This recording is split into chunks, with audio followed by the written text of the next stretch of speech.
Dr. Emma Blackwood froze as her new patient calmly described slicing her sister's throat 15 years ago, dados only the killer could know. While recording their session, her trembling finger hovered over the silent alarm as James Wheeler leaned forward with a chilling smile and whispered, "You have her eyes, you know. Will Emma get justice for her sister, or become his next victim when he realizes she knows the truth?" If this story touched your heart, please like and subscribe to our channel, and share your thoughts in the comments below. Rain lashed against the windows of her office as thunder cracked overhead, masking the sound of her sharp intake of breath. Emma maintained her professional facade with practiced precision, but inside, a storm of her own raged. This seemingly ordinary man with kind eyes and a gentle voice had just described placing a small stuffed rabbit beside her sister's body, a detail the police had explicitly kept from the press.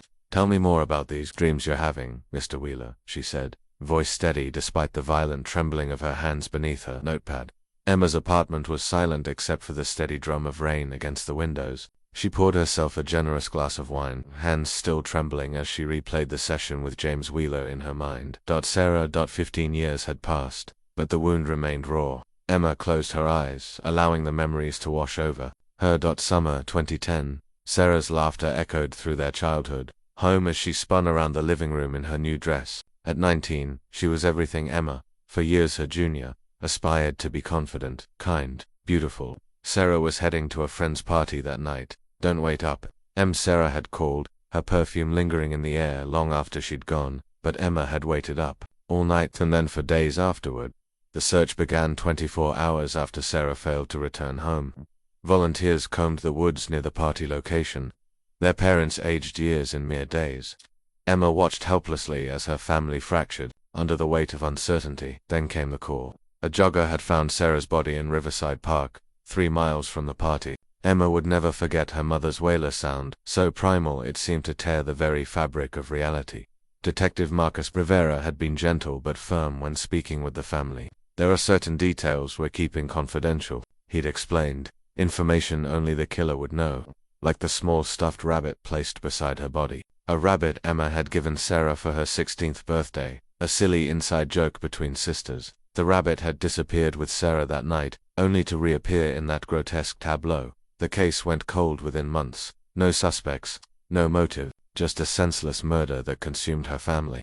Her father retreated into work, her mother into prescription medications. Emma poured herself into her studies, determined to understand the human mind, perhaps to make sense of how someone could commit such an act, or perhaps to better comprehend the grief that threatened to swallow her whole. Psychology became her sanctuary. Through helping others process trauma, she found purpose in the aftermath of her own. Dr. Emma Blackwood built a respected practice specializing in trauma and grief counseling. Her colleagues admired her composure, her patients trusted her empathy, never knowing it was forged in the fires of her own unresolved loss. And now, 15 years later, the details of that night had spilled from the lips of a man who claimed to be experiencing disturbing dreams. James Wheeler had described things only the killer could know. Emma's phone buzzed, startling her from her reverie. Detective Rivera, now Captain Rivera, was calling. She had reached out to him immediately after her session with Wheeler. "Emma, I got your message. Are you sure about what you heard?" Emma took a steadying breath. He described the rabbit, Marcus, and the whispered words, "Things only you, me, and my parents know." A heavy silence filled the line. "I'm coming over," Rivera said finally. "Don't do anything until I get there." Emma hung up and stared at her reflection in the darkened window. Tomorrow, James Wheeler would return for his second session. Tomorrow she would face her sister's killer again, and he would have no idea she knew. "I've been having these dreams for months now," James Wheeler had said during their first session, his voice soft and troubled. "Always the same. I'm following someone, a young woman." Emma had nodded encouragingly, pen poised over her notepad, the picture of professional interest. New patients often eased into therapy with dreams or hypothetical scenarios. It was safer than direct confession. "She's wearing a blue dress," he continued, "walking alone at night. In the dream, I know her routine. I've watched her before." Emma's pen had stilled. "Sarah had been wearing a blue dress the night she disappeared. In the dream, I follow her through a park. She takes a shortcut. I know she will. It's why I chose that night." Wheeler's eyes had grown distant, looking through Emma rather than at her. "She doesn't hear me approach. Not until it's too late." Emma forced herself to breathe normally. What happens next in your dream? Wheeler had blinked, seeming to refocus. I put my hand over her mouth. She struggles, but I'm stronger. I have a knife. His fingers twitched in his lap. I tell her to be quiet, that it will be over soon. The police report had confirmed Sarah died from multiple stab wounds, that she'd been silenced somehow during the attack, as no one in the park that night reported hearing screams. In the dream, I whisper something to her before ... Wheeler trailed off. Emma's heart hammered against her ribs. What do you whisper now? You'll remember me forever. Wheeler's gaze locked with hers. Isn't that strange? I've never been violent in my life. I can't understand why I'm having these dreams. The exact words the killer had whispered to Sarah, according to the partial voice recording captured on her smashed phone, found several feet from her body, words that had never been released to the public. I placed something beside her afterward, Wheeler continued. A small stuffed animal, a rabbit, I think, old and worn, like a childhood toy. Emma had nearly dropped her pen. The rabbit had been Sarah's most treasured possession, a gift from Emma. She'd named him Mr. Flopsy, and though she'd pretended it was too childish to keep by 19, Emma knew Sarah still slept with it sometimes. The strangest part, Wheeler had said, leaning forward slightly, is how calm I feel in the dream, like I've finally accomplished something important. Do you think? He paused, his expression troubled. Do you think these dreams could be memories? Now, sitting across from Captain Rivera in her living room, Emma replayed the recorded session. Rivera's face had hardened as he listened. When the recording ended, he sat in stunned silence for several moments. He's either the killer or somehow knows details of the case, Rivera said finally. The rabbit, the whispered words, those were never made public. Could he have been close to the investigation? A police officer maybe? A journalist who got hold of confidential information? Rivera shook his head. I ran his name through our database after you called. James Wheeler, 42, no criminal record, moved here from Seattle 3 months ago, works remotely as a software engineer. He paused. But I'm going to dig deeper. Find out where he was 15 years ago. He's coming back tomorrow, Emma said, for another session. Cancel it, Rivera said immediately. We need to bring him in for questioning. On what grounds? Dreams aren't confessions, Marcus. He hasn't actually admitted to anything. Emma, if this man killed Sarah, then I want him to confess. Emma interrupted. Fully and completely. So there's no chance he walks free on a technicality. Rivera studied her with concern. What are you suggesting? I continue seeing him as a patient. Record the sessions, guide him toward a real confession. Absolutely not. It's too dangerous. I've spent 15 years helping people face their traumas, Emma said, her voice steady despite the fear coursing through her. Let me do this. For Sarah. Rivera was silent for a long moment. I don't like it. You don't have to like it. But you know I'm right. If we move too quickly, we might lose our only chance at justice. Fine, Rivera conceded reluctantly. But we do this my way. I'll have officers nearby during your sessions. You'll wear a panic button, and at the first sign of danger you get out. Understood? Emma nodded, relief and determination mingling inside her. Understood. After Rivera left, Emma opened her laptop and typed James Wheeler into the search bar. She needed to know everything about the man who had described her sister's murder with such chilling accuracy, the man who might finally bring Sarah's killer to justice, or who might make Emma his next victim. Emma arrived at her office an hour early the next morning. She meticulously checked the recording equipment hidden in her desk drawer, a more sophisticated system than her standard session recorder. Rivera had installed it himself last night, ensuring it would capture every word, every inflection in Wheeler's voice. The panic button, disguised as a simple leather bracelet, felt heavy on her wrist. One press, and Rivera's team would storm the building. She rehearsed possible questions in her mind, strategies to extract information without revealing her connection to Sarah. Her phone buzzed with a text from Rivera. Officers in place. Remember, safety first. Emma took a deep breath, centering herself using the same techniques she taught her trauma patients. The irony wasn't lost on her. At precisely 10 a.m., her receptionist's voice came through the intercom.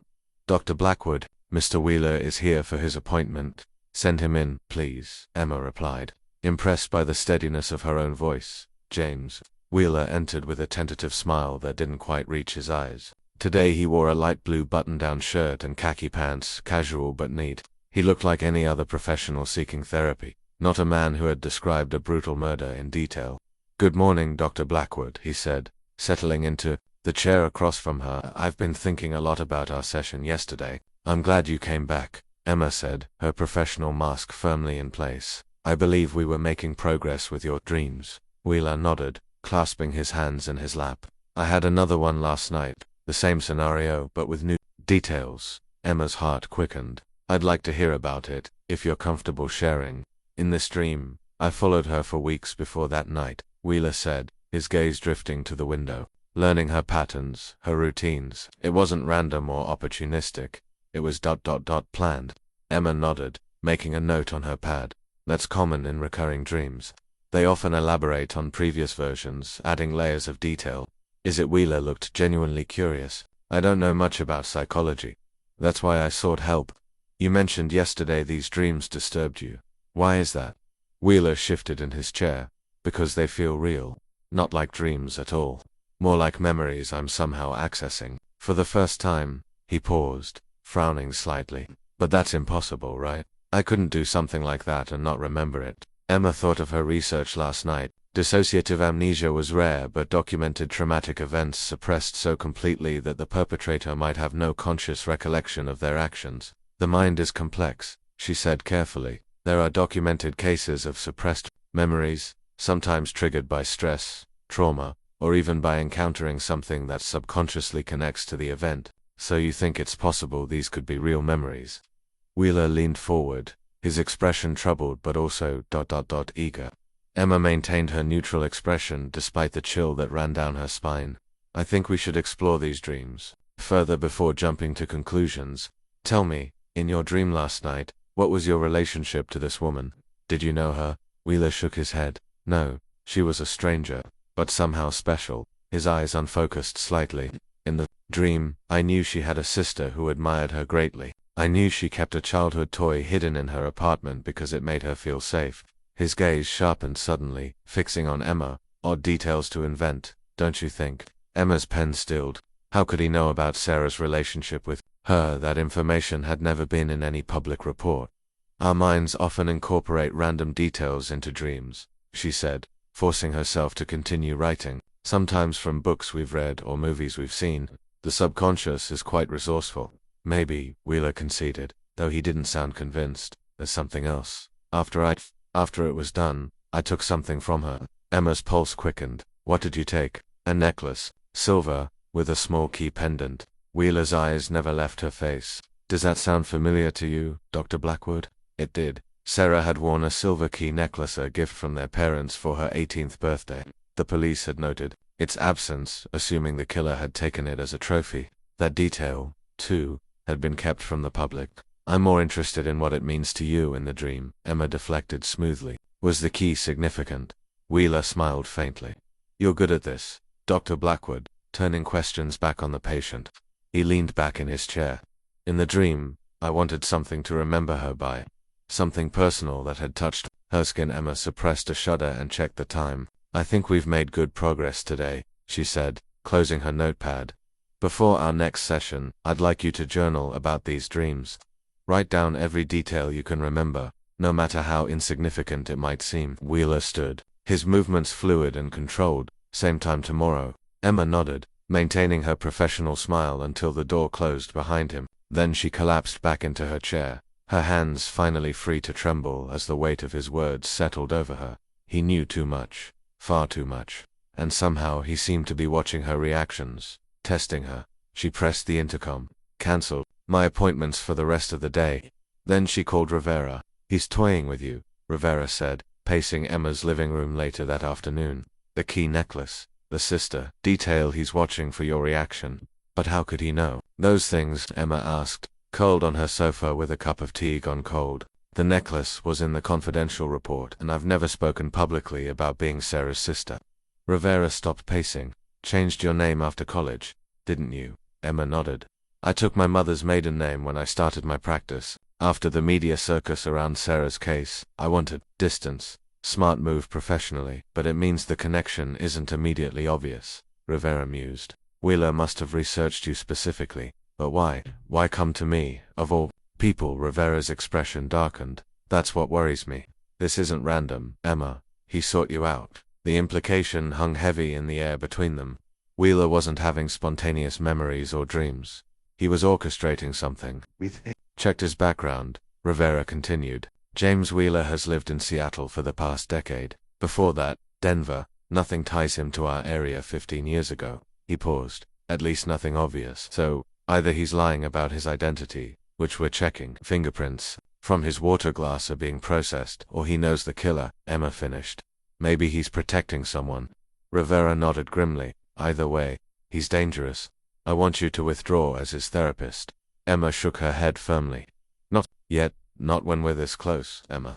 One more session, Marcus, tomorrow. Let me ask about the rabbit specifically. It's the one detail that was never in any report, official or otherwise. Rivera sighed heavily. Fine, one more session, but I'll have officers inside the building, not just outside. After Rivera left, Emma retrieved a small box from her closet. Inside, nestled among photographs and trinkets from her childhood, lay a stuffed rabbit identical to Sarah's Mr. Hopsey. She'd named hers, a matching set their grandmother had given them years before her death. Emma stroked its worn fur, memories washing over her. Sarah had been so protective of Mr. Flopsy, keeping him pristine while Emma's rabbit grew ragged from constant handling. They'd laughed about it, Sarah teasing that Emma loved too fiercely, used things up too quickly.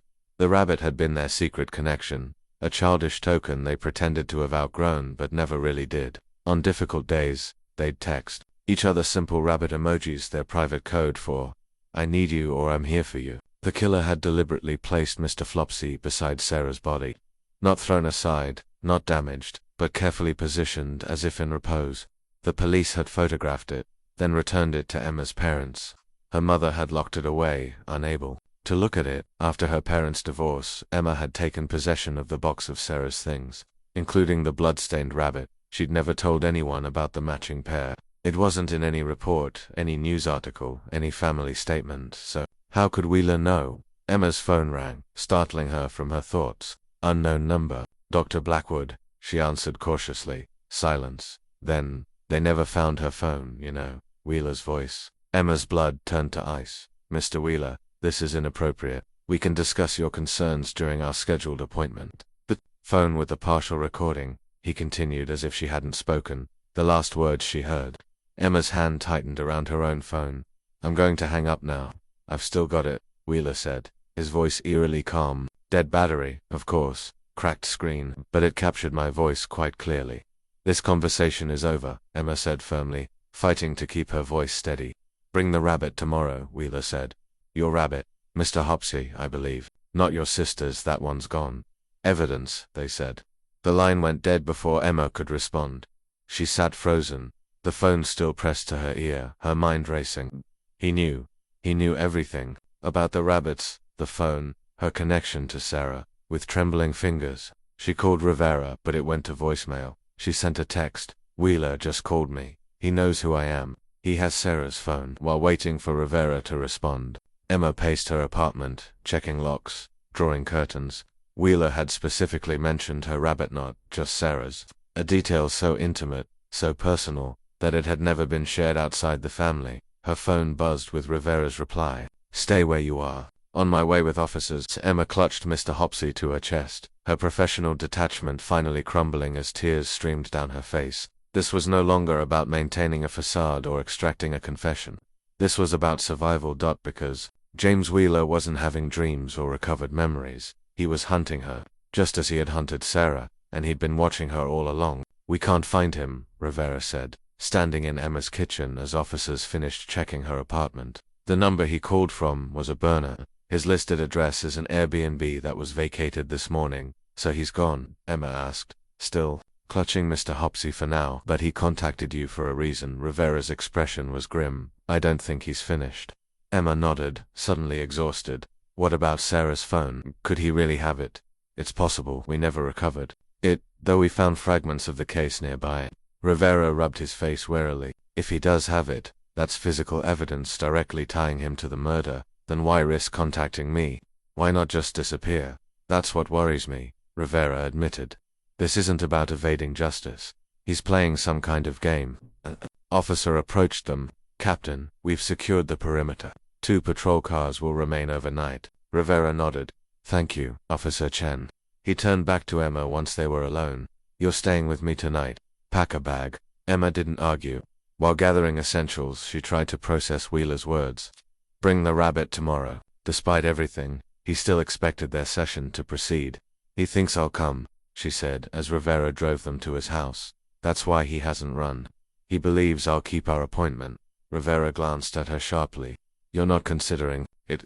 What if it's our only chance to catch him, to get Sarah's phone back? Absolutely not. It's too dangerous. We could set a trap, Emma insisted. Your officers will be there. I'll wear a wire. Emma, this man killed your sister. He's been stalking you, researching you. He's not going to walk into a trap. Then what do we do? Just wait for him to disappear again, for him to kill someone else. Rivera pulled into his driveway and killed the engine. We'll find him, the traditional way. Now that we know who we're looking for, it's just a matter of time. Emma wasn't convinced, but she followed Rivera into his modest home. His wife Lucia embraced her warmly. The guest room is ready. I made up the bed with fresh sheets. Thank you, Emma said, genuinely touched. I'm sorry to impose nonsense, Lucia replied firmly. Your family. It was true. After Sarah's murder, the Riveras had practically adopted Emma. Marcus had been a young detective then, determined to solve his first big case. When it went cold, he'd remained in contact with Emma, checking in regularly, including her in family gatherings when her own family fell apart. Over dinner they carefully avoided discussing Wheeler. Lucia steered the conversation toward lighter topics, her kindergarten class's latest art project, her nephew's college acceptance. It was a welcome distraction, but Emma's mind kept returning to Wheeler's call. After Lucia went to bed, Emma and Rivera sat in his study reviewing the case. Wheeler's fingerprints aren't in the system, Rivera said, but we got a hit on his photo through facial recognition. Different name Michael Jennings, arrested for stalking in Portland 7 years ago, charges dropped when the victim refused to testify. So he has a history of this behavior, Emma said, and he's good at covering his tracks. The Portland PD is sending their files, but it'll take time. Emma stared at the photo of Wheeler or Jennings on Rivera's tablet. He has Sarah's phone, proof he was there that night, or proof the real killer gave it to him, Rivera countered. You think he's covering for someone else? I think we need to consider all possibilities. His knowledge of the crime scene is too detailed to be coincidental, but that doesn't necessarily mean he wielded the knife. Emma considered this. If he's protecting the real killer who could inspire that kind of loyalty, family member, lover, that's what we need to find out. Rivera closed the file. You should get some rest. Tomorrow we'll set up surveillance at your office in case he shows up, and if he does, we arrest him for harassment and hold him while we build the murder case. Emma nodded, though part of her feared it wouldn't be that simple. As she settled into the guest room, her phone buzzed with a text from an unknown number. I'll be waiting. Tomorrow, 10 a.m. Bring the rabbit if you want to know why Sarah had to die. Emma stared at the message, her heart racing. She could show it to Rivera, strengthen their case for surveillance, or she thought of Sarah's phone, potentially containing her final moments of justice delayed for 15 years. Of Wheeler's intimate knowledge of details only the killer could know. Decision made, she deleted the message and set her alarm for 7 a.m. early enough to leave before Rivera woke. Tomorrow, she would face Wheeler on her own terms, she would bring the rabbit, and she would finally learn why her sister had to die. Emma slipped out of Rivera's house at 6:45 a.m., leaving a note explaining she'd gone to get breakfast, a small lie to buy her time. In her car, she pulled out her tablet and began her own investigation into James Wheeler, or Michael Jennings, or whoever he really was. The Portland case yielded little information. Online, just a brief mention in a local news article about dropped stalking charges. But it gave her a time frame to work with. 7 years ago, Wheeler Jennings had been in Portland. Where had he been 15 years ago, when Sarah was killed? Emma accessed her university's research database remotely, searching newspaper archives from their hometown. She scanned graduation announcements, local events, crime reports, anything that might place Wheeler in the area 15 years ago. Nothing. She switched tactics, using facial recognition software through her university's forensic psychology department, resource she had legitimate access to for her research. She uploaded Wheeler's image from her session recordings and set parameters for 15 to 20 years ago, focusing on their hometown and surrounding counties. The search yielded dozens of potential matches, most too blurry or partial to be useful. Emma sifted through them methodically, her coffee growing cold beside her. Then she found it. A local newspaper from a town 30 miles away, dated 16 years ago. A group photo of a community theater production. In the back row, barely visible but unmistakable, Wheeler. The caption listed the cast, including James Webber in a minor role. Webber, not Wheeler. Close enough that a database might miss it, but different enough to evade casual searches. Emma's pulse quickened. She searched for more information on James Webber and found a community college enrollment, a few mentions in local theater reviews, then nothing. The name disappeared around the time of Sarah's murder. She checked the time, 8:30 a.m. She needed to move if she was going to make it to her office by 10. Emma drove to her apartment first, collecting Mr. Hopsey and changing clothes. She hesitated, then retrieved the small revolver her father had insisted she keep after Sarah's murder. She'd taken the required safety courses but had never fired it outside a shooting range. She hoped today wouldn't be the first time. The gun went into her purse alongside the rabbit and her phone. As she left, she texted Rivera following a lead. "We'll check in soon." Vague enough to buy her time, specific enough to not cause immediate panic. Next. She drove to her office building, arriving through the back entrance, normally used only by maintenance staff. The building was quiet on Sundays, which was precisely why she'd scheduled Wheeler's initial appointment then. Fewer people around if a patient became distressed. Now that same privacy felt threatening. Emma entered her office and immediately began preparing. She activated the recording devices Rivera had installed. She positioned her chair for a quick exit if needed. She placed Mr. Hopsey on her desk, a silent witness to whatever would unfold. The rabbit looked small and defenseless in the morning light. Just like Sarah had been. Emma opened her laptop and made one final search. James Wheeler, property records, nothing under that name, but when she tried James Weber she found a cabin, purchased 14 years ago in the mountains 2 hours north. The timing was significant, just after Sarah's murder, a hideaway, a retreat, perhaps where he'd taken Sarah's phone and other trophies. Emma sent the address to Rivera with a brief message. "If you don't hear from me by noon, look here." She knew he would be furious with her for going rogue, but she couldn't risk Wheeler disappearing again. Not when they were so close. At 9:55, she took her position behind her desk. Mr. Hopsey beside her notepad, the revolver hidden in the desk drawer within reach. She activated the panic button on her wrist, comforted by the knowledge that Rivera would at least have officers monitoring the signal. At precisely 10 a.m., the front door of her office opened. Emma's breath caught in her throat. Wheeler had arrived. Wheeler entered her office carrying a small gift bag. He wore the same pleasant smile as in their previous sessions, looking for all the world like an ordinary man visiting his therapist. "Good morning, Dr. Blackwood," he said, his gaze immediately falling on Mr. Hopsey. "I see you brought your friend." Emma maintained her professional demeanor despite the fear coursing through her. "You seem to think it was important." Wheeler sat in the chair across from her desk, placing the gift bag on the floor beside him. "It is very important." He leaned forward slightly. "I'm glad you came alone." A chill ran down Emma's spine. "What makes you think I'm alone?" Wheeler smiled. "Because you're smart. You want answers more than you want an arrest." He gestured to the rabbit. "May I?" Emma hesitated, then nodded. Wheeler picked up Mr. Hopsey, examining it with disturbing familiarity. "Almost identical," he murmured. "Same manufacturer, same model, but yours shows more wear. You were always harder on your things than Sarah was." Emma's professional facade cracked slightly. "How do you know so much about us?" Wheeler returned the rabbit to her desk. "That's why we're here, isn't it?"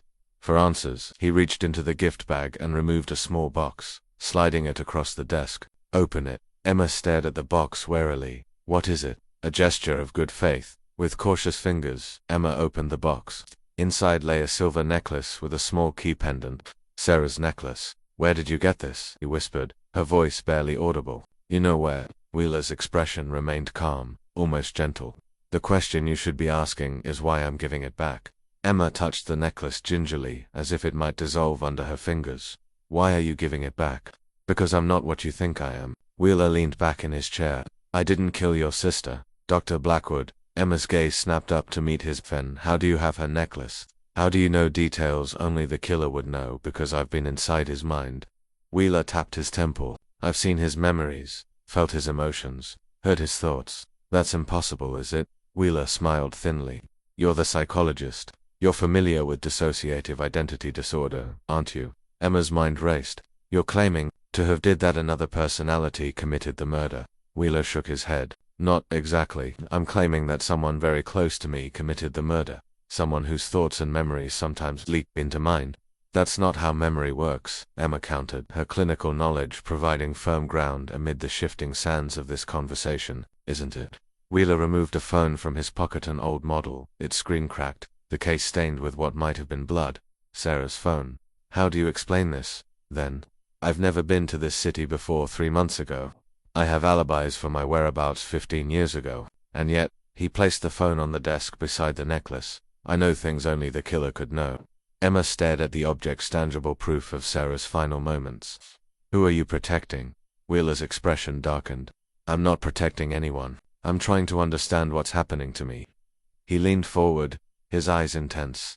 The dreams started 6 months ago.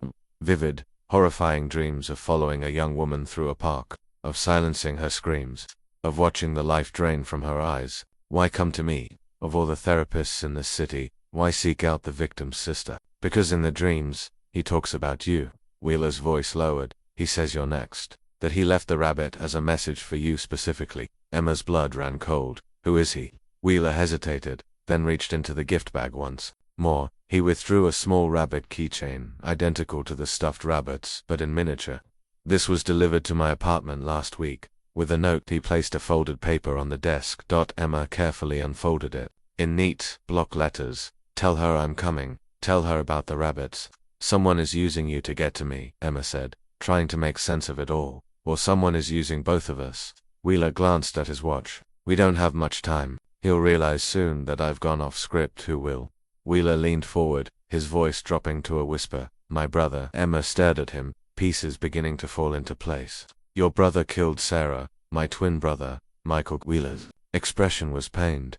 The perfect alibi to people who look identical, with almost identical names, James and Michael Weber. Weber, not Wheeler, Emma murmured. You've been doing your research, Wheeler. No, Weber said with approval. Yes, we were the Weber twins. After what happened with your sister, I changed my name, moved across the country, tried to forget. He gestured to the phone and necklace, but Michael made sure I could never forget completely. Where is he now, your brother? That's what terrifies me. Weber ran a hand through his hair, genuine fear crossing his face. I don't know, we haven't spoken in 15 years. But these dreams, they're recent, and the package with the keychain came to an address no one should know. You think he's been watching you, following you? I think he's been following both of us. Weber glanced nervously at the windows, and I think he's here now. Emma instinctively reached for the drawer containing the revolver. How can you be sure? Because I know my brother. Weber's eyes darted to the windows. And because the dreams have been getting more intense the closer I got to you. As if his thoughts are stronger when we're both near you. That's not possible, Emma insisted, though her certainty was wavering. Twins don't share thoughts or memories. Identical twins, raised in isolation by a mother with severe mental illness, Weber countered. Our reality was different from most people's. Emma struggled to process this new information. Your brother killed my sister, and now he's what? Psychically sending you memories of it. I don't know if it's psychic or psychological, Weber admitted. Maybe it's just guilt. Maybe I've always known what he did, and my mind protected me by burying it. He met her gaze directly. All I know is that I started having these dreams 6 months ago, around the anniversary of your sister's death, and they led me to you. You have her phone, Emma said, unable to tear her eyes from the device. How did you get it if you weren't there that night? It arrived in a package 3 weeks ago. No return address. Inside was a note. Show her, along with an article about your psychology practice. Weber's expression was haunted. Michael has been orchestrating this whole thing, using me to get to you. Emma's training told her this could all be an elaborate deception. Multiple personality disorder was extraordinarily rare, and the idea of shared consciousness between twins was pseudoscience at best, yet the physical evidence before her was undeniable. Sarah's phone, her necklace. Let me see your ID, she said suddenly. Weber seemed taken aback but reached for his wallet, withdrawing a driver's license. James Wheeler, Seattle address, issued 2 years ago. The photo matched the man sitting across from her, and you have proof you were elsewhere when Sarah was killed. I was in Denver, finishing my computer science degree. There are records, witnesses. He hesitated. Michael was supposed to be there too. We were roommates, but he disappeared for 3 days around the time of your sister's murder. When he came back, he was different. Different how? Calmer, more focused. Like he'd finally done something he'd been planning for a long time. Weber's hands trembled slightly. I didn't connect it to the local murder at the time. We didn't even know about it until it hit the national news a week later. And you never suspected your brother. Not until the dreams started. Weber looked down at his hands. Maybe I didn't want to know. Emma studied his face, searching for deception. If this was an act, it was masterful. The fear in his eyes seemed genuine, the tremor in his hands unforced. Why would your brother target Sarah? She asked. Was there a connection? Weber shook his head. Not that I know of. But Michael always had ... problems, violent tendencies. Our mother kept him medicated most of our childhood. After she died, he stopped taking his medication. And you didn't think to report this to the police? Even after you suspected what he'd done, would you turn in your twin?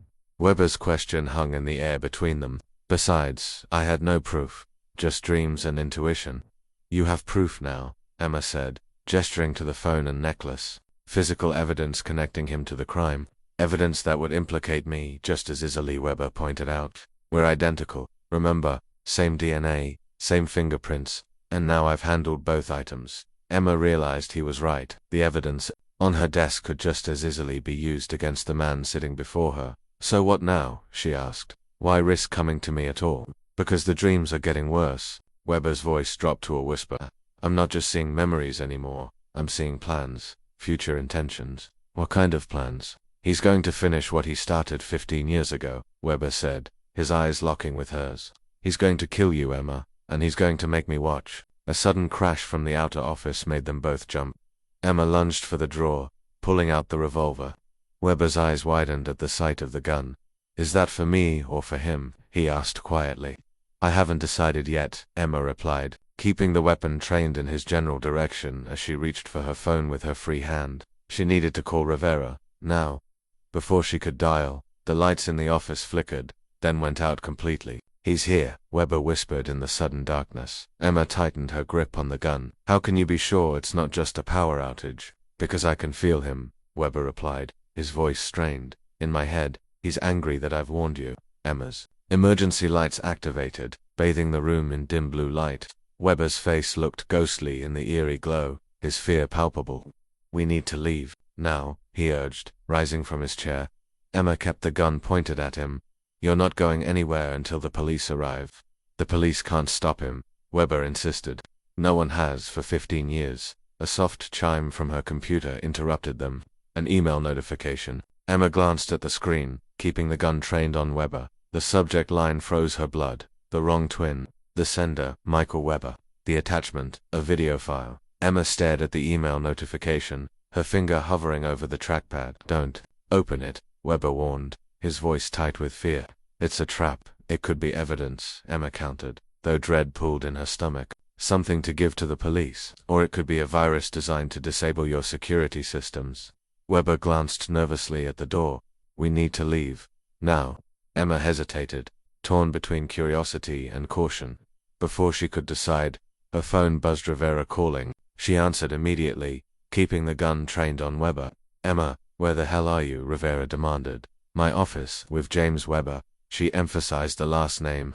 He claims his twin brother Michael is the one who killed Sarah. Stay where you are. I'm 5 minutes out with a tactical team. There's been a power outage, Emma said, eyeing the dim emergency lights. And I just received an email from someone claiming to be Michael Weber.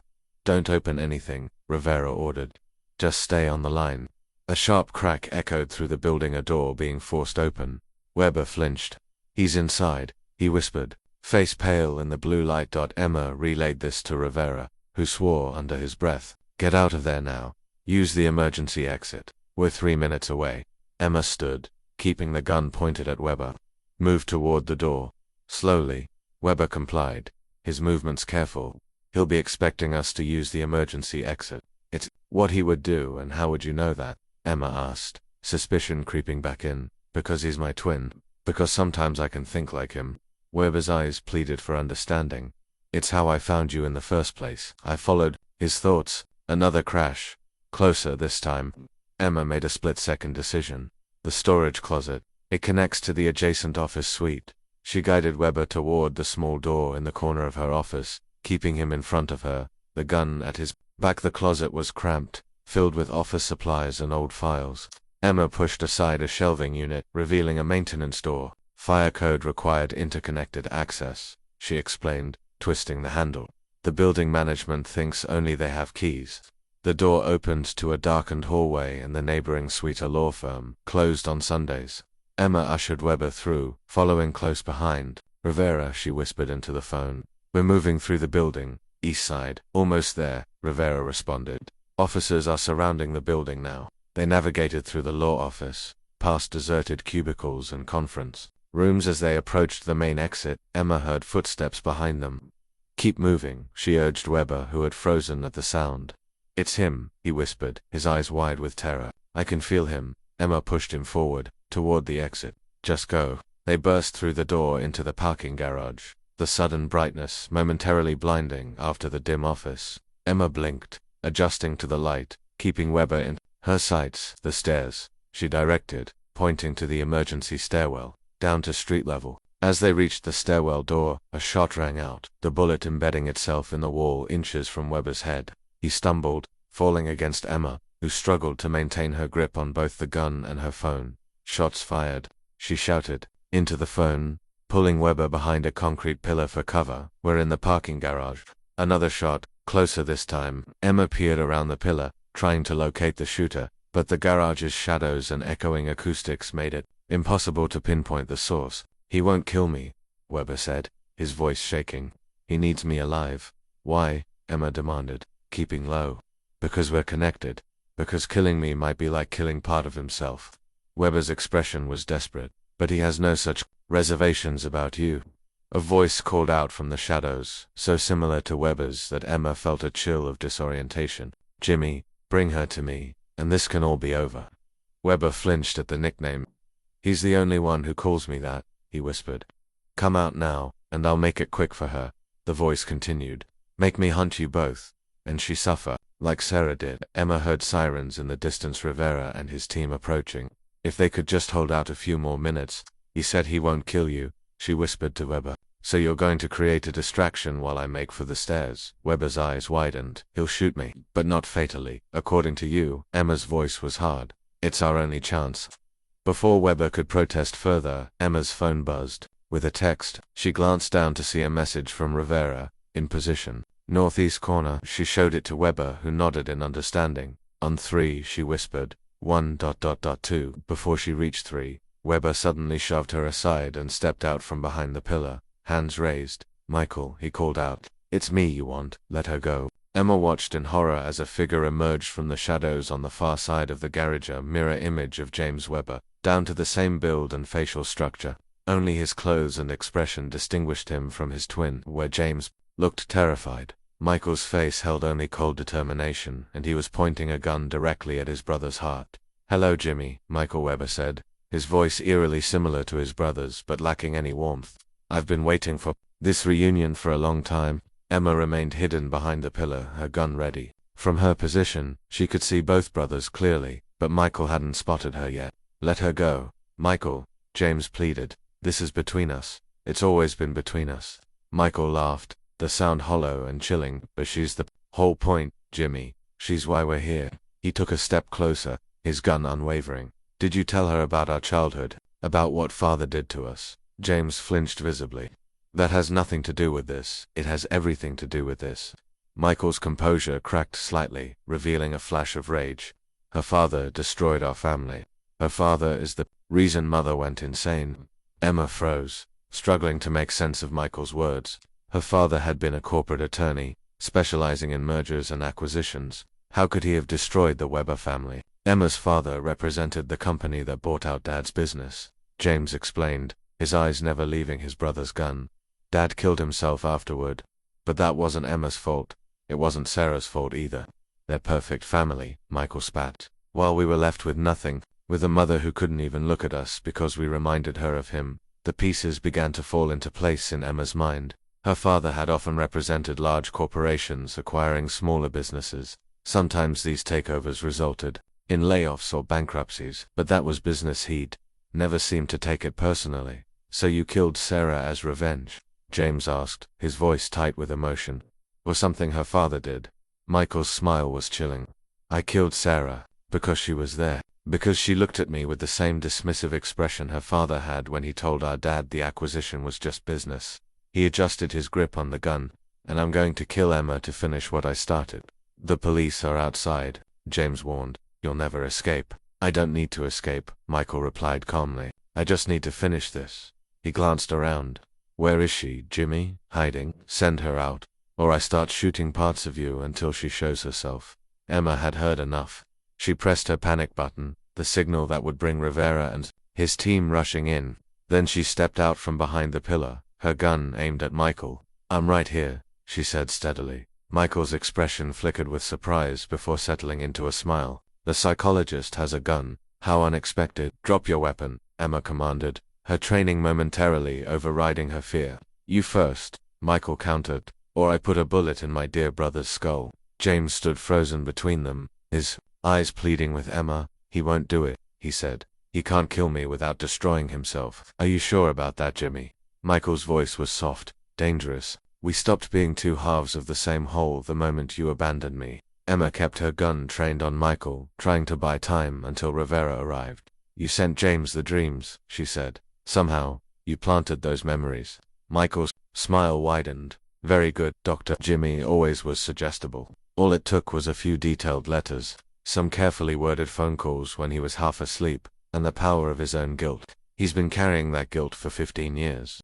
You know, ever since he suspected what I'd done and did nothing.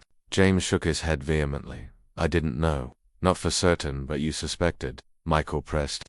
You changed your name, moved across the country, cut all ties with me.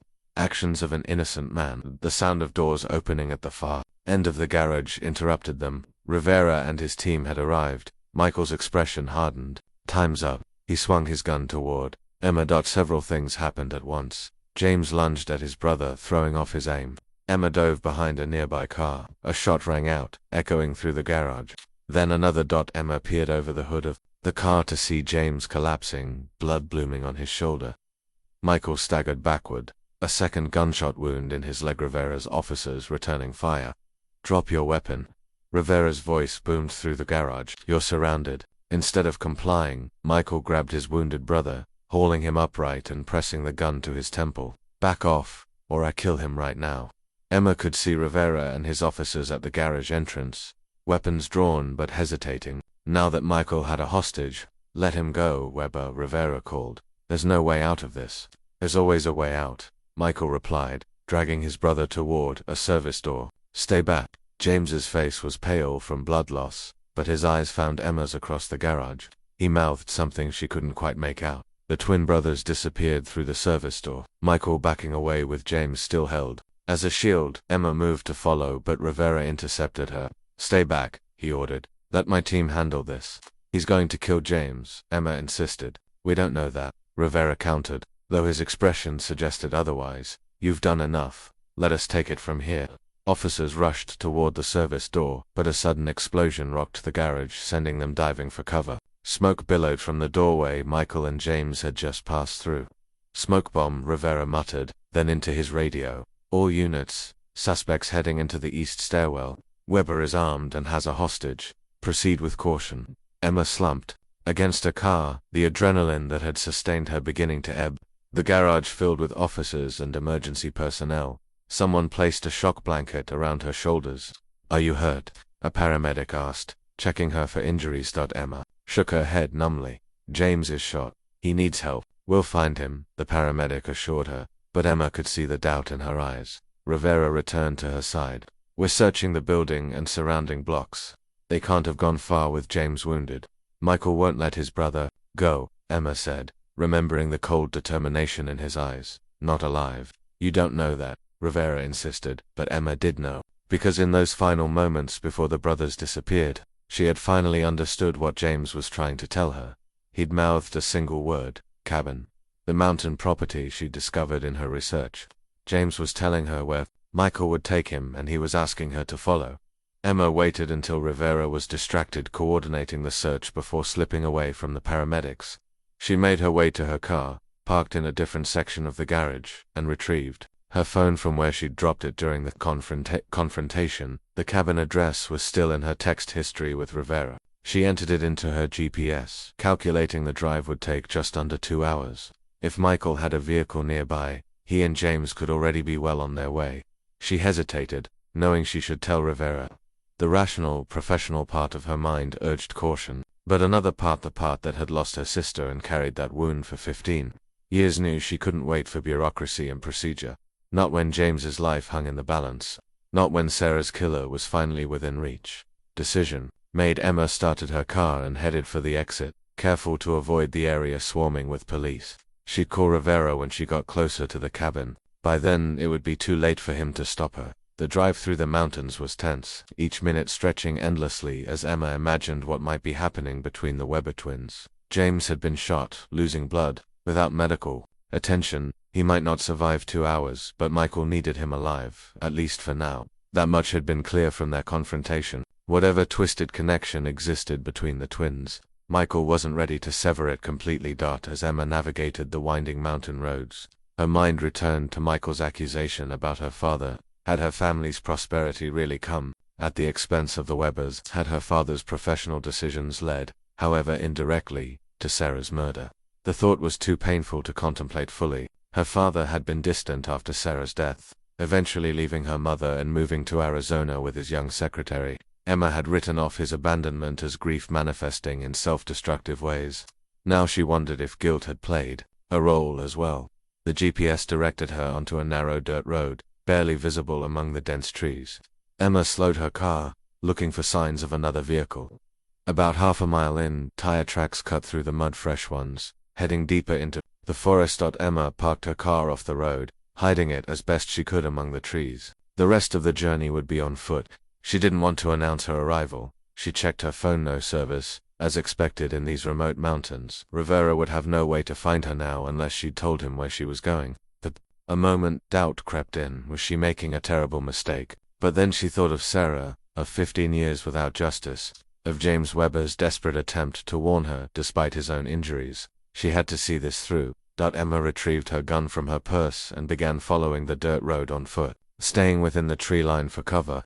After about 15 minutes of cautious progress, she spotted a small wooden cabin nestled in a clearing, smoke rising from its chimney. A black SUV was parked outside, its driver's door still open, drops of blood visible on the ground beside it. They were here. Emma circled the property, looking for the best approach. The cabin had 2 visible doors, front and back, and several windows, all with their curtains drawn. She couldn't tell which room the brothers might be in. As she deliberated, a shout from inside the cabin made her decision for her. James's voice, pained but defiant. "She won't come. She's smarter than that." Emma moved quickly to the back door, testing the handle. Locked. She peered through a small window beside it, catching a glimpse of what appeared to be a kitchen. No sign of either brother. Another shout, followed by the sound of something heavy falling. Emma made her way to the front of the cabin, staying low beneath the windows. The front door was ajar, blood smeared on its frame. Taking a deep breath, Emma pushed the door open wider with her foot, her gun ready. The interior was dim, lit only by a fire in the stone hearth and a single lamp. The main room was empty, but a trail of blood led to a closed door on the far side. Emma stepped inside, wincing as the floorboards creaked beneath her feet. The cabin smelled of dust, smoke, and the metallic temps of blood. Photos lined the walls, old pictures of 2 identical boys, a tired-looking woman, and a man whose face had been scratched out of every image. Movement caught her ajar shadow, passing under the closed door. Then Michael's voice, calm and chilling. "She's here, Jimmy. Your sacrifice brought her right to us." Emma froze, realizing her mistake too late. The brothers weren't behind that door. The shadow had been cast by something else, a trick to draw her attention. "Hello, Emma." She whirled to find Michael standing in a doorway she hadn't noticed, partially hidden by a bookcase. He held his gun casually, as if the wound in his leg caused him no pain at all. "Where's James?" she demanded, her own weapon trained on Michael's chest. "Resting," Michael replied with a smile that didn't reach his eyes. "Gunshot wounds are so exhausting. I want to see him," Emma insisted. "Now of course you do." Michael gestured toward the closed door with his free hand. "He's right through there.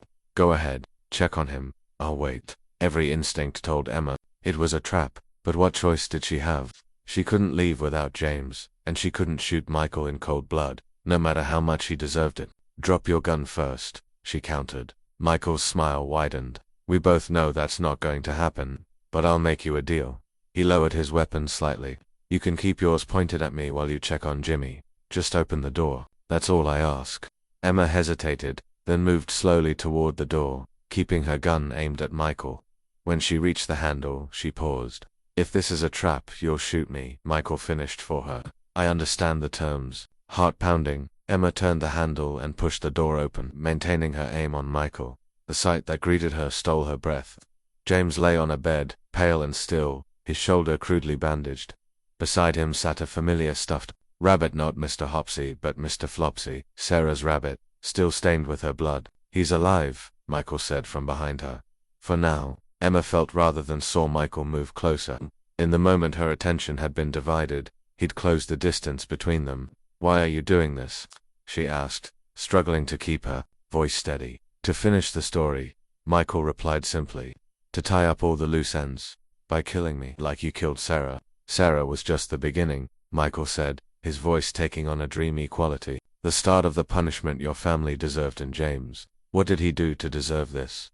Michael's expression darkened. He betrayed me, left me, chose your world over ours. The gun in his hand trembled slightly. But he's still my brother, my twin. When I kill you, he'll finally understand. He'll feel what I feel, and we'll be whole again.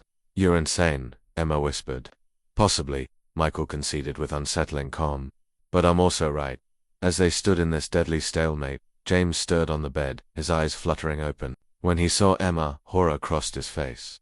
Run, he croaked. Emma, run. Instead, Emma did the opposite. She lunged forward, directly at Michael Weber, into the mouth of danger itself. Emma's unexpected move caught Michael off guard. As she collided with him, his gun discharged, the bullet embedding itself in the ceiling. They crashed to the floor. Together, Emma fighting with a fury born of 15 years of grief. James, she shouted, get his gun.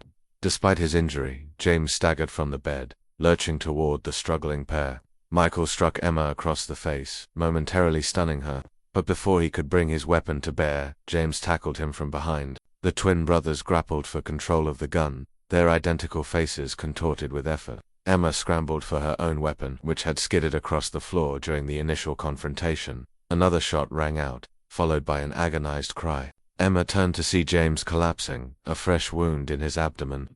Michael stood over him, gun in hand, his expression a mixture of rage and grief. Look what you made me do, he whispered to his brother. This is her fault, all of it. Emma's fingers closed around her revolver. Without hesitation, she fired, hitting Michael in the shoulder. He staggered backward, dropping his gun in shock. Police, drop your weapons. Rivera's voice boomed through the cabin as officers flooded in, weapons drawn. Michael was tackled to the ground, handcuffed despite his injuries. Paramedics rushed to James, who lay motionless beside the bed. Emma found herself guided outside by Rivera, his expression a mixture of anger and relief. You could have been killed, he scolded, though there was no real heat in his words. What were you thinking? That I couldn't let him get away again, Emma replied, watching as Michael was loaded into an ambulance, guards at his side. Did you find us because of my research? The cabin addressed. Rivera nodded. When you disappeared, I checked your search history, found the property record for the cabin. He squeezed her shoulder gently. Good detective work, for a psychologist. Will James survive? Emma asked, her gaze shifting to the second ambulance, where paramedics worked frantically to stabilize the wounded twin. They're doing everything they can, Rivera said, his tone softening. He saved your life in there, Emma. Distracted his brother long enough for us to get into position. Emma nodded, a lump forming in her throat. He was trying to make things right, to atone for what his brother did. As the adrenaline ebbed, Emma felt the full weight of what had transpired. Sarah's killer was finally apprehended. The case that had defined half her life was solved. Yet instead of closure, she felt only a hollow ache. We found Sarah's phone, Rivera said quietly, and her necklace, physical evidence tying Michael to the murder. And the rabbits, Emma added. He kept them all this time. Rivera frowned. Rabbits, plural, mine and Sarah's. Matching stuffed rabbits from our childhood. Emma shivered despite the blanket draped around her shoulders. He used them to taunt James. To taunt me. A paramedic approached, insisting on examining Emma's injuries. As she was guided to a waiting ambulance, she caught a final glimpse of Michael Weber, secured to a gurney but watching her with cold, calculating eyes. His lips moved, forming words meant only for her. This isn't over. 3 days later, Emma sat across from Rivera in a sterile hospital room. James Weber lay unconscious in the bed between them, monitors beeping steadily. He's been upgraded to stable, Rivera informed her. Doctors say he'll pull through, and Michael, Emma asked, though part of her didn't want to know. In custody at the hospital's secure ward. Once he's medically cleared, he'll be transferred to the psychiatric evaluation unit. Rivera's expression was grim. His attorney is already claiming mental illness, setting up for an insanity defense. Emma had expected as much. What about DNA evidence from Sarah's case? Can you match it to Michael specifically, rather than just the Weber twins generally? Rivera shook his head. Identical twins have identical DNA, but we have his fingerprints on Sarah's phone and the necklace. And when James regains consciousness, his testimony will be crucial. If he testifies against his own brother, Emma pointed out. He already has. In a way, Rivera replied. By leading you to the cabin, by opposing Michael even after being shot. Emma reached out, gently squeezing James's hand. In repose, with his features relaxed, he looked nothing like the cold-eyed killer who shared his face. I've been researching their background, she said. There's truth to what Michael said about my father. His firm represented the corporation that acquired the Weber's family business. Their father did commit suicide afterward. Rivera frowned. That's a motive, of sorts, but not justification for murder. No, Emma agreed. But it helps me understand how Michael's mind works. Why he targeted Sarah specifically. She paused, gathering her thoughts. In his twisted logic, my father took his father away, so he took my sister away. An eye for an eye. And you, Rivera asked quietly. Were you next on his list? I think I was always on his list, Emma replied. He just needed to wait for the right moment. To ensure maximum pain. She glanced at James's unconscious form. And he needed his brother involved somehow. To complete the circle of betrayal he felt. Rivera squeezed her shoulders. It's over now. Michael will spend the rest of his life in prison or a psychiatric facility. He can't hurt anyone else. Emma nodded, though she couldn't shake the memory of Michael's parting words. This isn't over. James stirred slightly, his eyelids fluttering. Emma leaned forward, watching as consciousness gradually returned to his features. Emma, he murmured, voice hoarse from disuse. You're alive. Thanks to you, she replied softly. His eyes clouded with memory. Michael, is he in custody? Rivera assured him. You're safe now. You both are. James closed his eyes briefly, tears slipping down his cheeks. I'm so sorry. For everything he did. For not stopping him sooner. You couldn't have known, Emma said, though part of her wondered if that was true. But I did know, James whispered. Deep down, I always knew. A week later, Emma found herself driving through a quiet suburban neighborhood in Denver. The modest houses stood in neat rows, their lawns well maintained despite the summer heat. She checked the address again, 1487 Sycamore Lane, and parked across the street. The house was small but tidy, with potted flowers lining the walkway, a place where someone had tried to create beauty amid ordinary circumstances. Emma sat in her car for several minutes, gathering her courage. James had given her this address during one of their hospital conversations. If you want to understand, he'd said, talk to our mother. Marlene Weber had been institutionalized for most of the twins' childhood, James had explained, but she'd been released 10 years ago, deemed stable with proper medication. She'd had no contact with Michael since then, but James visited occasionally, keeping his distance emotionally while ensuring she had what she needed. Finally, Emma approached the door and knocked.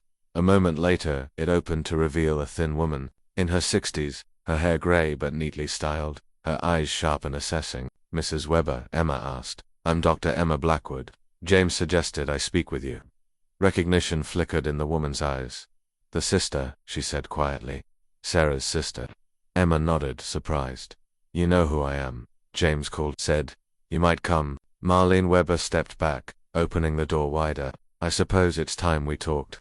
The interior of the home was as neat as its exterior, with simple furnishings and few personal touches. Marlene led Emma to a small living room, gesturing for her to sit. I won't offer platitudes about your sister, Marlene said, her voice surprisingly strong. Nothing I say can undo what my son did. Which son, Mrs. Weber? Emma asked gently. That's part of why I'm here. To understand the difference between them. Marlene's hands trembled slightly as she poured tea from a waiting pot. They weren't always different, she said. As babies, as young boys, they were identical in every way. Not just in appearance, but in temperament, in interests. She handed Emma a cup. It was Robert who changed them. Robert, their father. My husband. Marlene's expression hardened. He couldn't tell them apart. You know, it frustrated him endlessly. So he started marking them, making Michael wear red, James blue, punishing one for the other's mistakes when he wasn't certain which was which. Emma listened, recognizing the roots of trauma forming in her professional mind. That must have been confusing for them. It was cruel, Marlene stated flatly. But it was only the beginning. After he lost the business, after your father's firm facilitated the takeover that destroyed everything we'd built, she trailed off, composing herself. Robert became obsessed with your family, the Blackwoods, with their perfect life, their beautiful home, their success. Emma remembered her childhood home, comfortable but not extravagant. Her father had been successful but not wealthy by modern standards. Yet through the lens of loss and resentment, the Blackwoods must have seemed like the embodiment of everything the Webbers had lost. He followed your father sometimes, Marlene continued, took the boys with him, showed them where you lived, where you went to school. See what they took from us. He'd say. A chill ran down Emma's spine. The twins were, how old? 12 when it started.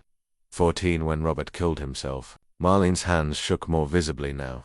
He did it in front of Michael, sent James to the store, waited until he was gone, then called Michael into his study, put the gun in his mouth and pulled the trigger while his son watched. Emma struggled to maintain her professional composure, and you were already in the hospital by then. My first breakdown came after the business failed. Marlene's smile was bitter. Convenient timing for Robert. No one to stop his campaign of hatred. What happened to the boys after his death? Foster care, initially. Then a maternal aunt took them in. Marlene sipped her tea. By all accounts, she tried her best, but the damage was done. Michael was already changing, becoming secretive, volatile. James withdrew into himself, into his studies. When did you reconnect with them? When they turned 18. James visited me in the hospital. Michael refused. Marlene set down her cup with a small clink. James told me they were attending college in Denver, that they were doing well. Her eyes clouded. I didn't ask too many questions. Perhaps I should have. Emma leaned forward slightly. Mrs. Weber, did you know anything about Sarah's murder? Did you suspect Michael? Marlene was silent for a long moment. There was a period, about 15 years ago, when Michael disappeared. For several days, James was frantic, calling hospitals, police stations. When Michael returned, he was different, calmer, as if something that had been driving him had been satisfied. Did James tell you about this? Years later, yes. After he'd moved away, changed his name. Marlene met Emma's gaze directly. James suspected Dr. Blackwood. He never knew for certain, but he suspected enough to run. And you, what did you think? I thought my son was capable of murder, Marlene replied simply. I'd seen the darkness in him since he watched his father die. I'd seen his obsession with your family grow. She reached for a photo album on the side table, opening it to reveal pictures of the twins as teenagers. But I also saw this. The photo showed the boys at perhaps 16, arms around each other's shoulders, identical grins on their faces. Despite their matching appearances, Emma could see subtle differences, a hardness around Michael's eyes, a softness in James's smile. They shared everything, Marlene said softly. Thoughts, feelings, secrets. People used to joke they had their own language, their own world that no one else could enter. She closed the album gently. James may not have held the knife, Dr. Blackwood, but he's carried the weight of your sister's death as surely as if he had. Emma absorbed this, understanding James's guilt in a new light. Thank you for speaking with me, Mrs. Weber. As Emma prepared to leave, Marlene handed her a worn shoebox. James asked me to give you this if you came, said it might help you understand. Emma accepted the box, feeling its weight with trepidation. What is it? Letters, Marlene replied. From Michael to James, sent over the years after James left. I never read them, but James gave them to me for safekeeping last year. Said they frightened him. Outside in her car, Emma opened the box. Inside were dozens of letters, each in its original envelope, postmarked from various cities across the country. The most recent was dated just 6 months ago, around the time James's dreams had started. With trembling fingers, Emma opened it, unfolding the single page inside. Jimmy. I found her, Sarah's sister. She looks so much like her. Soon, it will be time to finish what we started. You'll help me whether you want to or not. You always do. After all, we're two halves of the same person. Always have been, always will be. Blood calls to blood. Brother, can you feel me in your dreams yet? The psychiatric evaluation of Michael Weber took place in a secure room at the county detention center. Emma observed through one-way glass, alongside Rivera and the district attorney, Elizabeth Chen. Dr. Marcus Hall, a forensic psychiatrist with decades of experience, conducted the evaluation. Michael sat across from him, shackled but composed, his resemblance to James still jarring to Emma despite everything she now knew. "He's good," Chen murmured as they watched. "Calm, rationale. Not what juries expect from an insanity defense." "Don't be fooled," Emma replied. "He's calculating every response." Inside the room, Dr. Hall was exploring Michael's childhood. "Tell me about your relationship with your brother."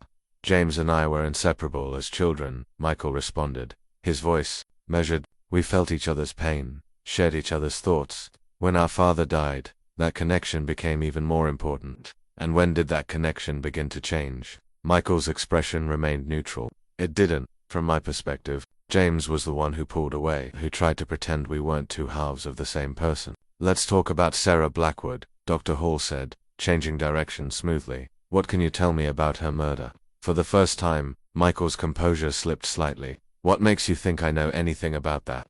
"Physical evidence places you at the scene. Your fingerprints were on items belonging to the victim." Michael smiled thinly. "My fingerprints are identical to my brother's, doctor. A fact I'm sure you're aware of. Your brother has an alibi for the night in question, does he?" Michael leaned forward slightly.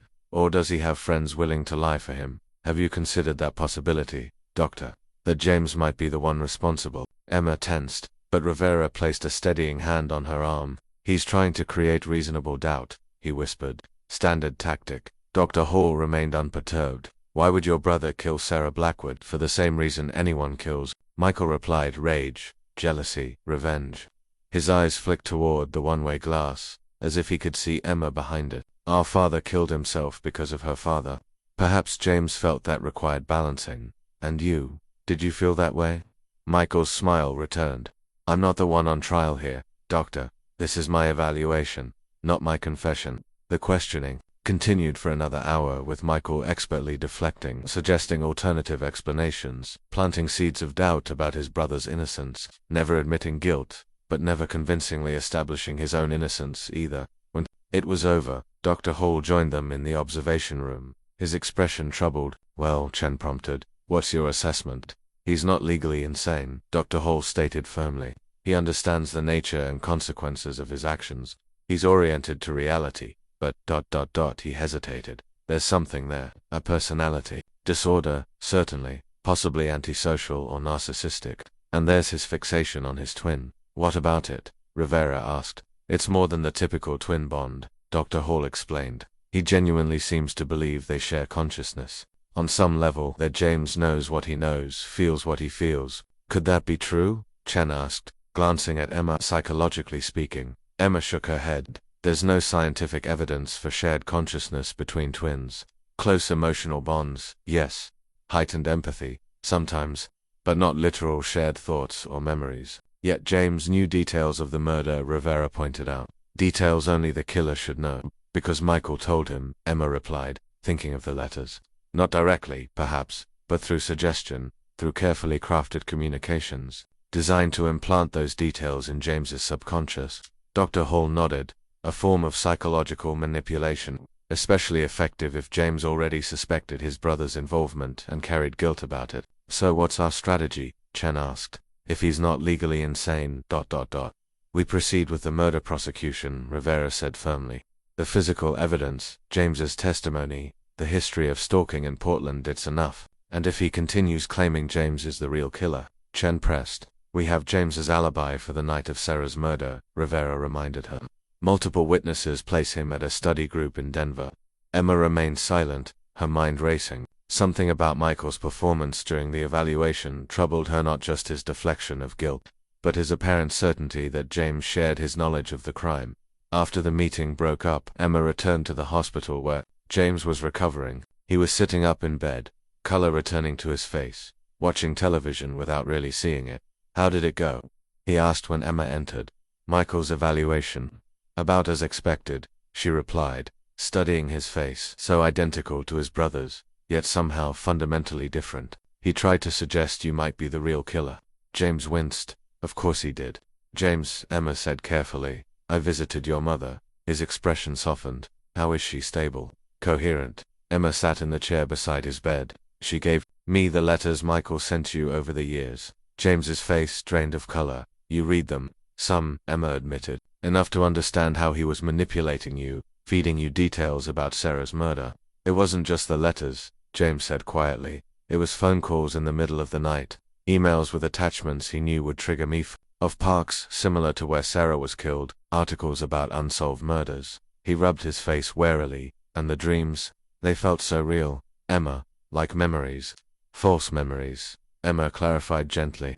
Implanted through suggestion when you were vulnerable. But why go to all that trouble? Why not just kill you himself, if that was his goal all along? Emma had been pondering the same question. I think he needed you involved. Needed to prove that you were still connected, still the same person deep down. She hesitated. Or perhaps, he needed to share the guilt, to make you complicit in some way. James was silent for a long moment. There's something I haven't told you, he finally said. Something I haven't told anyone. Emma waited, giving him space to continue. The night Sarah was killed, James said, his voice barely above a whisper, I knew something was wrong. I woke up in a cold sweat, feeling I don't know how to describe it, like something fundamental had shifted in the world. His hands trembled slightly. When Michael came home the next morning, I saw blood under his fingernails. Just a trace, but I saw it. Why didn't you say anything? Go to the police. Because I wasn't certain, James replied, anguish evident in his voice. Because he was my twin, my other half. Because I thought maybe, somehow, I was responsible to. Emma reached for his hand, offering comfort despite her own conflicted feelings. You weren't responsible, James, wasn't I? His eyes met hers, filled with 15 years of unspoken guilt. If I had gone to the police then, if I had stopped him, ... Sarah would still be gone, Emma said gently. And you might be too. James squeezed her hand, a tear slipping down his cheek. I need to show you something, he said. Something that might help you understand why Michael is the way he is. Why we both are. From the drawer beside his bed, he withdrew a worn photograph. Our father gave us this, the day before he killed himself. Emma looked at the image, a much younger Robert Webber standing next to her own father, both smiling, arms around each other's shoulders, college-aged by the look of it. They were friends once, James explained, roommates in college, started the business together, then your father left, went to law school instead. His voice hardened slightly. Years later, he returned as the attorney overseeing the acquisition that destroyed that same business. Emma stared at the photo, seeing her father through new eyes. He never mentioned knowing your father, because by then, it was just business to him, James said. But to our father, to Michael, it was betrayal. The DNA results arrived while Emma was reviewing Michael's case files in Rivera's office. The captain handed her the report with a grim expression. Blood found under Sarah's fingernails, he explained. It matches the Webber twins, but we still can't distinguish which one. Emma studied the report, frustration mounting. So we're back to relying on James's testimony and the fingerprints on Sarah's belongings, which Michael's attorney will argue could belong to either twin, Rivera added, slumping into his chair. Chen is concerned about reasonable doubt. Emma thought of the photograph James had shown her father and Robert Webber, friends turned adversaries. The complicated history between their families added layers to an already complex case. What about time of death, she asked. James has witnesses placing him in Denver that night. Michael's attorney is questioning those alibis, Rivera replied, suggesting they might be covering for James out of friendship. And there's a 3-hour window where no one can definitively place James in Denver. 3 hours isn't enough time to drive here, commit murder, and return unnoticed, Emma pointed out. No, but it's enough time to fly, Rivera countered. There was a late flight from Denver that night, arriving at 11 p.m., and an early morning return at 5 a.m. Emma's conviction wavered slightly. You don't actually think James could have done this, do you? Rivera sighed heavily. No, my gut says Michael is our killer. But courts don't convict on gut feelings, and the physical evidence doesn't definitively exclude James. A knock at the door interrupted them. Officer Chen entered, looking troubled. Captain, there's been an incident at the detention center. Michael Webber attempted suicide. Emma and Rivera rushed to the hospital where Michael had been transferred. A guard stood outside his room, which was secured with additional restraints on the bed. Dr. Hall met them in the hallway. He cut his wrists with a sharpened plastic spoon, he explained. Not deep enough to be fatal. I suspect that wasn't his actual intent. What was his intent then? Rivera asked. To get transferred here, Emma realized, the pieces falling into place to be in the same facility as James. Dr. Hall nodded grimly. That would be my assessment as well. We need to move James immediately, Rivera said, already reaching for his phone. Too late, a nurse interrupted, approaching rapidly. James Weber checked himself out against medical advice 20 minutes ago. What? Rivera demanded. Where did he go? He didn't say, the nurse replied. Just signed the forms and left. Emma felt a chill of foreboding. He's going to see Michael. They found James outside Michael's room, arguing with the guard. When he saw Emma and Rivera approaching, his expression shifted from frustration to resignation. I need to talk to him, James insisted. Just for a few minutes. Absolutely not, Rivera countered. He's manipulating you, James, drawing you in. Again, James shook his head, his eyes haunted. You don't understand. He won't talk to anyone else. He won't confess. And you think he'll confess to you? Emma asked gently. I know he will, James replied with unexpected certainty. Because he's proud of what he did. He wants me to know. To understand. Emma and Rivera exchanged glances.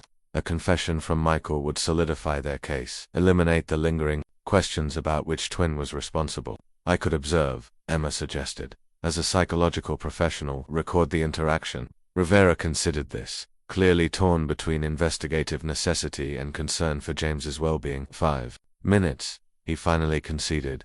With Emma present and recording, and the guard stays in the room. James nodded, relief evident in his features. Thank you. Michael looked smaller somehow, pale against the white hospital sheets, his wrists bandaged. But his eyes lit up when James entered the room, a smile spreading across his face that made Emma's skin crawl. Jimmy, he said softly. You came. James approached the bed cautiously, Emma following close behind. Why did you do this, Michael? The suicide attempt. Michael's smile widened. You know why. To see you. To finish our conversation, his gaze shifted to Emma. And you brought her. Perfect. I want to understand, James said, drawing Michael's attention back to him. About Sarah. About what happened that night. Do you? Michael studied his twin's face, or do you already know, deep down? Can't you feel it, Jimmy? The memory of her skin under your hands. Stop it, James said sharply. I wasn't there. You were. Michael's expression turned thoughtful. But part of you was there, wasn't it? Part of you felt it happening.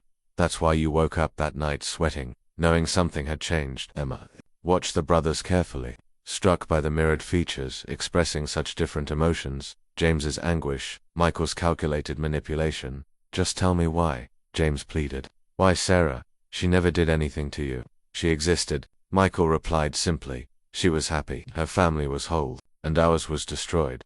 Because of her father, James said. Not because of her. Same blood, Michael shrugged. Just like you and me. James leaned closer, his voice dropping. I need to hear you say it, Michael. I need to hear you admit what you did. Michael's eyes gleamed with something like triumph. I killed Sarah Blackwood, followed her through the park, put my hand over her mouth so she couldn't scream, whispered in her ear that she'd remember me forever. He smiled, glancing at Emma. I still have her blood under my fingernails sometimes. When I close my eyes, I can feel it there. Emma struggled to maintain her professional composure, recording every word while fighting the urge to flee the room or worse, to lunge at Michael herself. Why the rabbit? James asked, his voice steady despite the confession he'd just elicited. Why leave it beside her body? For Emma, Michael replied, his gaze sliding to her again. I knew she'd understand the message eventually, but she'd know I was coming for her next. You're never getting out of prison, James said firmly. This ends here. Michael laughed softly.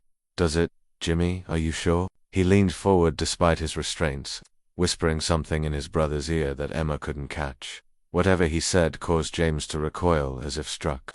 He stumbled backward, face ashen. We're done here, James said, turning away from his twin. Are we? Michael called after him. Or are we just beginning? As they left the room, Emma touched James's arm gently. What did he say to you?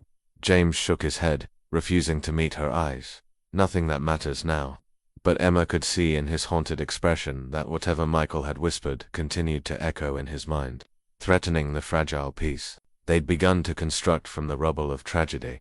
Michael Weber's confession should have brought closure, but James's disturbing reaction to his brother's whispered words left Emma uneasy. In the days that followed, James withdrew, refusing to discuss what Michael had said, avoiding Emma's calls, When he finally agreed to meet her at her office, now relocated to a different building, his appearance shocked her. He'd lost weight. Dark circles shadowed his eyes, and a nervous energy radiated from him.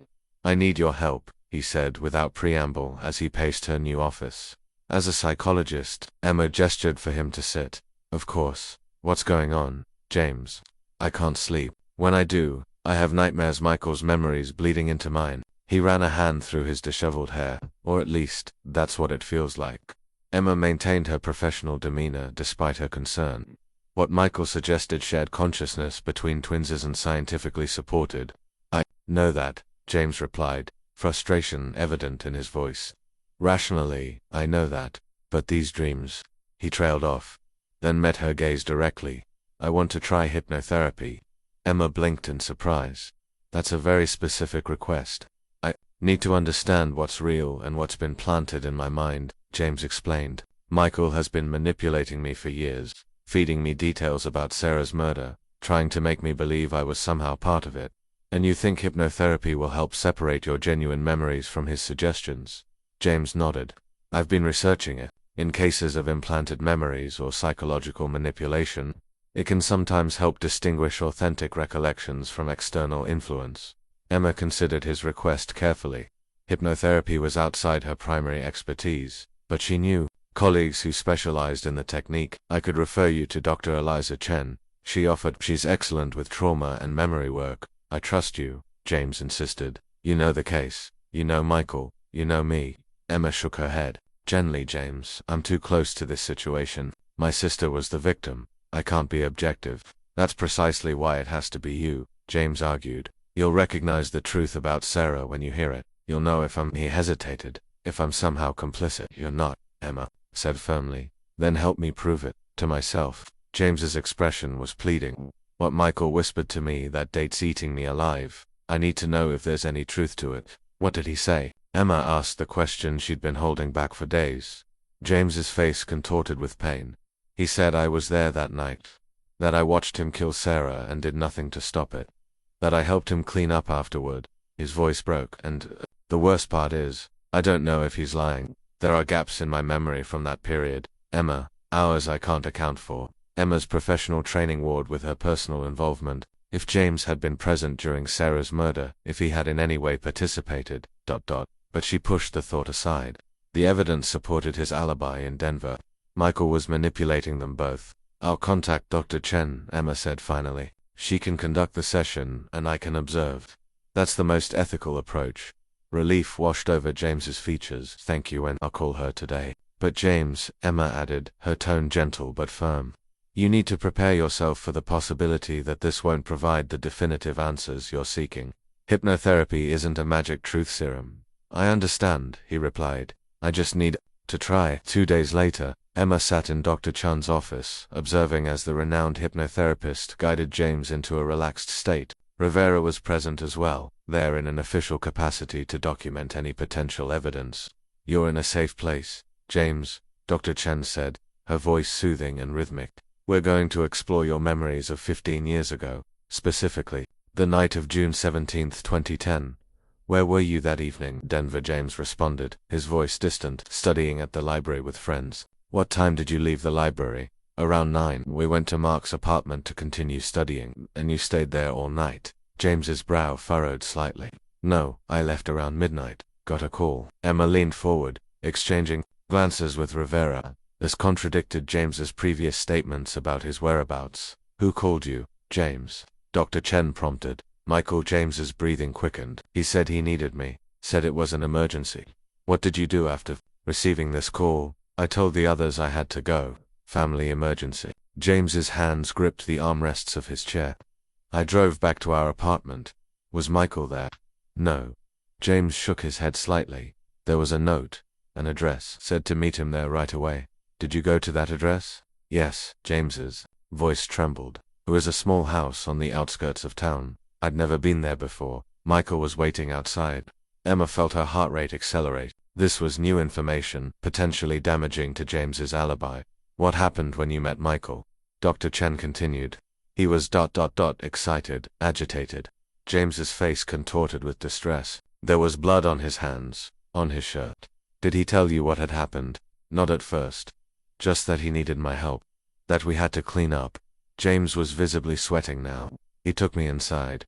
There was a woman, Sarah. Emma couldn't help interrupting. Dr. Chen shot her a warning look, but James was already shaking his head. No, older, maybe 40. She was unconscious on the floor, head wound. His breathing became more labored. Michael said she'd attacked him when he was asking about the Blackwoods, said it was self-defense. Emma and Rivera exchanged confused glances.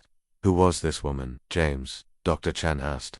I didn't know then. Found out later she was a secretary at Blackwood's law firm. Michael had been stalking her, trying to get information about your family. James's voice cracked. She survived.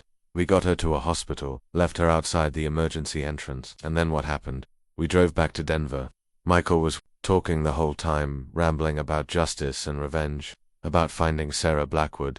James was trembling now. I begged him to stop, to get help. He promised he would. When did you learn about Sarah's murder? A week later, on the news. Tears slipped from beneath James's closed eyelids. I knew immediately, the way they described it, the location, the timing. I confronted Michael. What did he say? He didn't deny it. He was proud. James's voice dropped to a whisper. Said he'd finally balanced the scales, but he'd done it for both of us. Were you there, James? Dr. Chen asked the critical question. Were you present when Sarah was killed?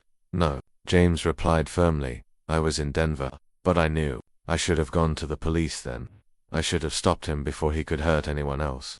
Dr. Chen guided James through a few more questions before bringing him out of the hypnotic state. When he opened his eyes, James looked exhausted, but somehow lighter, as if a burden had been partially lifted. The assault on the secretary, Rivera said immediately. We need to follow up on that. If we can confirm it happened, it supports both James's story and establishes Michael's pattern of violence connected to the Blackwoods. Emma nodded, still processing what she'd heard. James, why didn't you mention this before? I protected him, James admitted, his voice hoarse. After the secretary incident, I convinced myself it was a one-time thing, that he'd get help. Self-loathing crossed his features. By the time I realized how wrong I was already complicit in covering up one crime. Going to the police, then would have meant admitting my own role. And now, Emma asked quietly. Now I just want the truth, James replied, meeting her gaze steadily. All of it, no matter what it costs me. 6 months later, Emma stood outside the gates of Willow Creek Psychiatric Facility, autumn leaves swirling around her feet.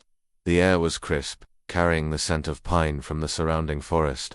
You don't have to do this, Rivera said, standing beside her. No one would blame you for walking away. Emma offered him a small smile. I need to, for closure. The investigation following James's hypnotherapy session had verified his account. Hospital records confirmed an unidentified woman with a head injury had been left at a Denver emergency room the night James described. Further investigation identified her as Patricia Winters, a legal secretary who had worked at Emma's father's firm during the Weber acquisition. When interviewed, Patricia confirmed being attacked by a young man asking questions about the Blackwood family. She'd never reported the assault, fearing for her safety after threatening notes were left at her home in the days following. This evidence, combined with Michael's recorded confession, had been enough to secure his conviction. Rather than prison, the court had sentenced him to indefinite commitment at Willow Creek, a decision that left Emma with mixed feelings, while Michael would remain confined. The psychiatric designation somehow felt less definitive than a prison sentence. James had received immunity for his testimony against his brother, though he faced charges for his role in concealing Patricia's assault. Given the circumstances and his cooperation, he'd been sentenced to probation and community service. He's ready for you, a nurse said, approaching them at the entrance. Just remember the rules. No physical contact, no personal items exchanged, and we'll terminate the visit at the first sign of distress. Emma nodded, following the nurse through a series of secured doors. Rivera waited outside, as arranged this was something she needed to do alone. Michael Weber sat at a table in the visitation room, hands folded neatly before him. Without the intensity of their previous encounters, he looked almost ordinary, a man in his early 40s with graying temples and tired eyes. Dr. Blackwood, he acknowledged as she took the seat across from him. I was surprised you wanted to see me. I needed to understand, Emma replied simply. Michael studied her face. What exactly do you hope to understand? My motives, my psychology, the mind of a killer. His tone was conversational, as if they were discussing the weather. Why you couldn't let go. Emma said. 15 years, Michael. You held on to your hatred for 15 years, dragging your brother down with you. Ah, Jimmy, a shadow crossed Michael's face. How is my twin? Still trying to pretend we're separate people. James is healing, Emma said firmly. Building a new life. With you? Michael asked, a hint of his old malice surfacing. Has he told you he visits me once a month, regular as clockwork? We're still connected, Dr. Blackwood. We always will be. Emma refused to be baited. I know about the visits. He's making peace with his past. With you? Michael leaned back slightly, seeming disappointed by her composed response. And you? Are you making peace with Sarah's death? I'm making peace with her memory, Emma corrected. I've accepted that I'll never fully understand why you targeted her. Why your father's business troubles justified murdering an innocent young woman. Business troubles, Michael repeated with a hollow laugh. Is that what your father called it? The systematic destruction of our family? My father made business decisions, Emma said evenly. Decisions that had consequences he may not have fully appreciated, but Sarah had nothing to do with that. She had everything to do with it, Michael countered, leaning forward. She was the golden daughter of the man who betrayed my father, the embodiment of everything we lost. His expression darkened. Do you know what it's like to watch your father put a gun in his mouth? To hear your mother screaming in the night because the medication doesn't stop the visions? To see your twin brother slowly pull away because he can't bear the reality of what your family has become? Emma met his gaze steadily. Do you know what it's like to lose your sister? To watch your mother disappear into pills and alcohol?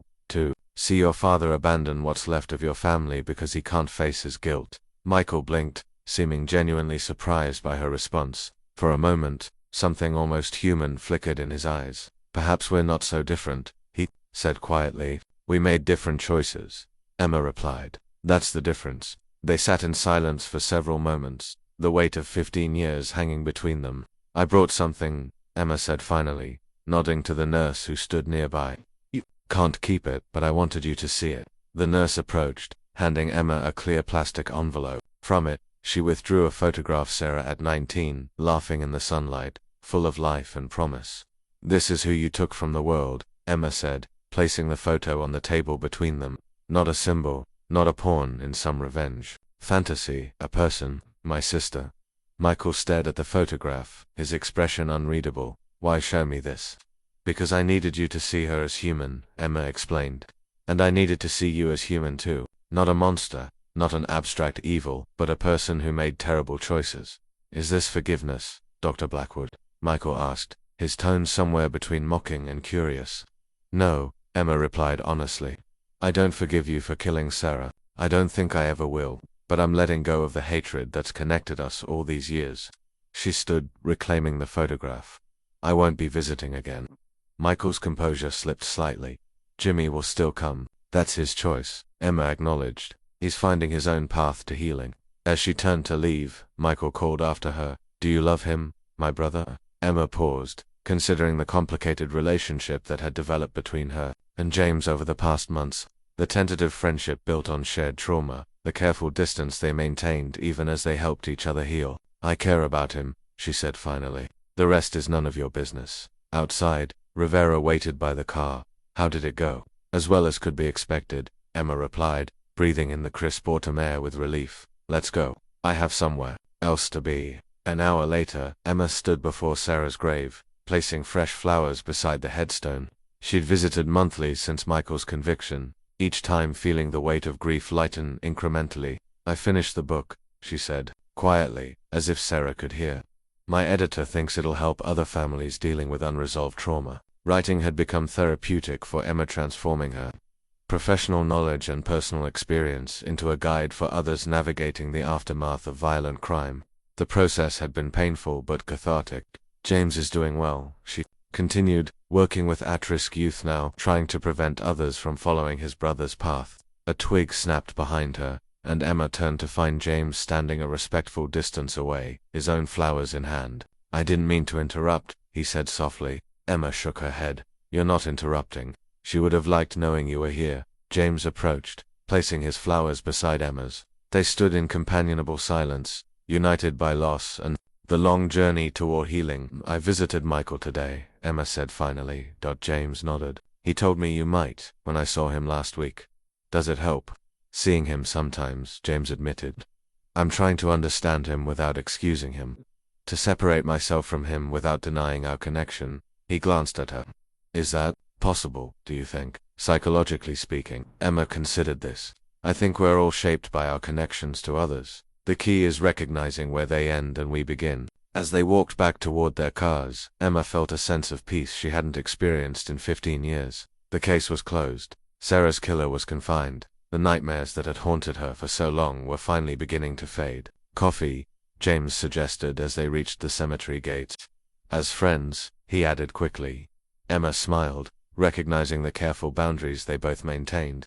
Perhaps someday those boundaries might shift, but for now, friendship was exactly what they both needed. Coffee sounds perfect, she agreed. Behind them, the late afternoon sun cast their shadows long across the ground, no longer trapped in the darkness of the past, but moving forward, step by step, into the light.